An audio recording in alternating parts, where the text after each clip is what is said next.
Hojii modeelii fi beeksisawwan adda addaa hojjechuun kan beekamtu kaadhimaan artiist Andu'aalam Gosaa Qananii Addunyaa du'aan addunyaarraa boqatteetti. Qananii Addunyaa waggoota lamaan darbaniif weellisaa Andu'aalam waliin kan jiraattu ta'uu fi mana isaanii appaartaamaa naannoo Boolee Arraabsaa jirurraa kibxata barii kuftee lubbuun darbu maneejarri weellisaa Andu'aalam Lalisaa Indiris BBC'tti himeera.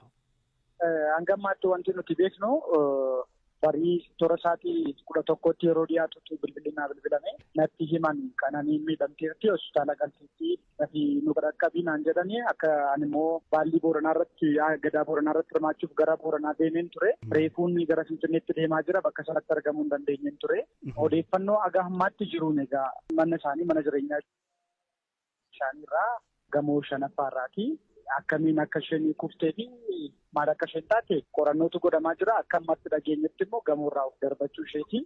Sababa maaliif akka of darbattee sababa maaliitiif akka murtee kana murteessite garuu wanti qabatamaan nuti beeknu yookaan dhageenye hin jiru jechuudha. Mana eessatti argamudha? Mana dhuunfaa appaartaamaadha moo mana? Manni isaanii Saanshayinii dudduubadha naannoo Arraabsaati. Achi galuu achi jiraatu waggoota tokko oliif mana isaan keessa jiraachaa jiranidha. Nagaadhumaan akka isaan dabarsaniin quba qabaa kaleessa. Andu'aalamii fi isheen gaa'ilaan waliin jiraachaa jiru moo? Ammaa fi akkam ishee gara fuulduraatti gaa'ila godhachuuf yeroo dhiyootti sirna gaa'ila isaanii raawwachuu fi qophiirra jiru sirriitti beeka. Haala gaariitiin illee itti adeemaa jiru waan hundumaayyuu kanatti dursee kana isaa dura garuu kaadhimaama walii ta'anii namoota waliin jiraatanii garuu gaa'ila godhatanii ofiishaalii gochuu fi sochiirra turanii jechuudha. Tole. Hammamiif waliin jiraachaa turanii? Almost kana jedhee qabatamaan waggoota isaatti immoo hin beeku. Ani garuu kan hin beeku yoo xiqqaate waggoota lamaan kana wajjin jiraachuu isaanii nan beeka. Andu'aalam kilaba akka hojjetu hojii kilaboota adda addaa keessatti akka hojjetu hin beekna tarii guyyaa kaleessaa waliin dabarsaa turan. Andu'aalam albeema isaa erga gadhiisee kilabii hojjechuu dhaabee jira. Qophii guutuyyuu kan taasisaa jirru konsertii albeemichaati. Albeemichi ji'oota 6 erga dhaggeeffatame sagantaa tuurii qabna turre konsertii biyya keessattis biyya alaattis sanaaf qophiirra jirra turre. Raasee entertaimentii dhaabbata jedhamu kan Andu'aalam mataasaa kan Qananiin hoogganamu jechuudha. Kan dhaabbata sanaatii waan hunda tuttumurree sochiitti jirra konsertii geggeessuu fi haaluma gaariitiin sochiirra turre. Biyya keessattis biyya alaatti. Tole egaa akkuma quba qabaattu tarii miidiyaa hawaasaa irratti wantoota adda addaatu adeemaa jira. Ta'ii kana hojii walii qabatee Andu'aalam to'annoo jala ooleera. Akka seera biyya kanaatti egaa ni beekta. Namni kamiyyuu yoo of ajjeeses haa ta'u namni ajjeeses haa ta'u namni ajjeefamee tasa argames namni dursee argame to'annoo seeraa osoo hin taane qorannaaf jecha kennuuf ni qabama. Andu'aalamiinis yeroo ammaa kanatti isatu mana keenyaa ishee geessee mana yaalaas erga turanii booda poolisiin jecha irraa fuudhuudhaaf Andu'aalamiin fudhataniiru. Odeeffannoon dogoggoraa maatii isaa waliin maal jedhu odeeffannoo dogoggoraati odeeffannoo sobaati. Andu'aalamiin fuudhanii jecha irraa fuudhaniiru. Maal akka itti aanee ta'u immoo walumaan ilaalla. Hidhame jedhanii garuu hagammaatti waan nutti himan qabanii jecha irraa fuudhuuf fuune jecha sa'aatota murtaa'ee fi nu bira ture jecha nu kennaa jedhanii qorataa eegaa turanii. Amma qorataan dhufeera qorannoo irra jira jechuudha. Kanaaf isaa qaamolee seeraa wajjiniin jira ammaaf jennee fudhachuu dandeenya. Beekamiin akka dhiigaa Hacaaluu sanitti cal haanis na kuta cal amma dura mucaa tokko yaadatta mucaa koomeedii tokko hoteela keessatti ajjeesaniiti. Waaqayyo lubbuu kee jannata siifaa kananiisu intala fiigdee hin kuufne intala haasoftee taphattee hin kuufne. Erga Andu'aalam Gosaatti heerumte guyyaa tokko miidiyaa irratti ishee argee hin beeku. Yoom akkas eebba tokko irratti ta'e malee akka durii miidiyaa irratti baatee tiiktookii irratti waa tokko ishee argee hin beeku. Soo rakkinni ishee mudatee kanaaf ishee ga'e murtoo kanaaf ishee geessise ofumaa of darbatte moo nama darbate moo rakkootu jira moo rakkootu hin jiru kan jedhamu sirriitti jala muramee qoratamuu qaba jechuudha. Obboleettii keenya. Qananii Addunyaa gamoo 5ffaarraa of darbattee yaada jaamutu kaa'ame. Qananii Addunyaa haadha manaa artiist Andu'aalam Gosaati. Gadduudhaaf yoo ta'e uummanni Oromoo kun musliimaatis lubbuu kichuun talasaa kan waaqeffataattis lubbuu kichuun talasaa. Kan kiristaanaatis lubbuu kichuun talasaa hawwali manguddoon dargaggoo fi shamarran Oromoo gaddinee irra onnee keenya cabeera obboleettii keenya dhabuu irratti. Kun keeyyata tokko. Mucaan kun ajjeefamtee gamoo sanirraa darbatamte tokko kan ifoomuu qabu. Osoo jajjabina ebeluuf haalaatu hin jiin duratti waa'ee jajjabinaa waliif hin dhaabnu. Waa'ee wareegama sii qofa kufiinsa sii kana qofa barbaadna. Baruu. Ofiif ajjeesanii gad darbatammoo ofiin of darbatte moo kaameeraan yoo jiraate hoteelicharraa ifoomsu. Gamoo sanirraa ifoomsu. Namoonni waliin jiran ifoomsu qabu.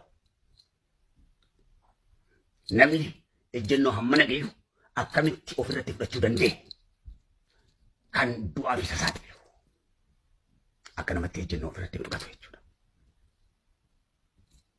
Akka duree udaananii dho'isuun hin danda'amu. Qorannoon cimaan irratti gaggeeffama. Hundi ni to'atama. Seeraa fi heeraan ni qo'atama. Ifoomeeti dhugo. Yeroo san jajjabina nu haa kennu jennee jajjabina walii dhaabna malee hammasitti. Jajjabina walii dhaabuun haqa mucaa kanaa, dhugaa mucaa kanaa, dhugaa Rabbii, dhugaa Waaqayyoo dho'isu qaban ta'eef jajjabina waliif hin dhaabnu. Maalirratti mucaan kun lubbuun isii kana ta'uu danda'e. Ejjennoo hammana gahu maalirratti ofirra fudhachuu dandeesse. Kana ifoomsuudha qaba. Abbaan ifoomsuu qabu. Uummata Oromootiif.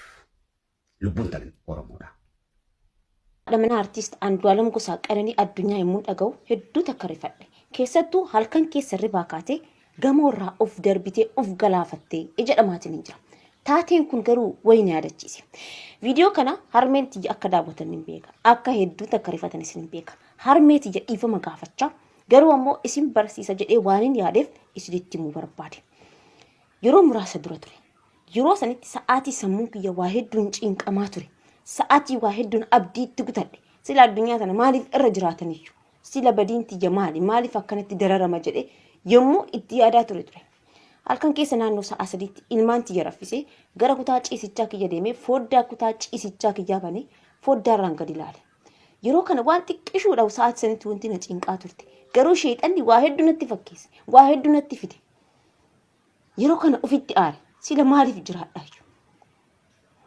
Osoo addunyaa kanarraa deemanii seenaa ta'an jedhee waa hedduu yaade. Wallaahi sa'aatii san uf duuba deebi'eetiin yommuu yaadadhu keessa kiyya na surra. Daqiiqaa muraasaaf akkasitti erga tureen booda toohii badhee astaghfirullah. Sila maal yaadutti jira jedhee foddaa kutaa ciisichaa kiyya cufee gara keessaatti deebi'e. Dhugaa Rabbii isinitti hima. Har'arra dhaabadhee yeroo san yommuu yaadadhu hedduu takka na surra. Sila yeroo san maaltu na mudate? Waan xiqqoo tanaaf, waan darbitu tanaaf, waan seenaa taatu tanaaf seenaa hin dabarre barreessee oole. Osoo kaleessa sheexani na dogongorsee murteessee jiraadhe har'a nama meeqatu miidhama? Uf qofa miine obboleewwan tiyya. Ummaa tiyya ta'anaaf jettee jireenya isii dhiiftee anaaf jiraataartu. Maatii kiyya, ilmaan kiyya, namoota na jaalataniif na barbaadan waa hedduu balleesseetanii ture. Akka waan takka qabattan barbaada. Ilmi namaa waan xiqqatee uffatee gadi ba'eef qofa yaadan qabu. Waan isa dhiphisu hin qabu jettaniitiin hin yaadina. Ufii keessanii dhiphina keessa waan jettaniif namni akkanatti jiraata. An qofti maaliif dhiphadha jettaniitiin hin yaadina. Namni martinuu akkaataan sadarkaa jireenya isaa garaagarummaa haa qabaatu malee wanti inni yaadda'u garaagarummaa haa qabaatu malee namni hundinuu yaada mataa isaa qaba. Namni hundinuu waan keessa isaa isa dhiphisu, waan keessa isaa isa cinqu, waan namatti himachuu hin dandeenye qaba. Garuu ammoo beekaa dhiphina hangam qabaataniyyuu uf ajjeesuun murtee akkana kana jireenya ofii irratti murteessuun gonkumaa furmaata ta'uu hin danda'u. Gaafa waan akkanaa kana murteessisan uf qofaa miti.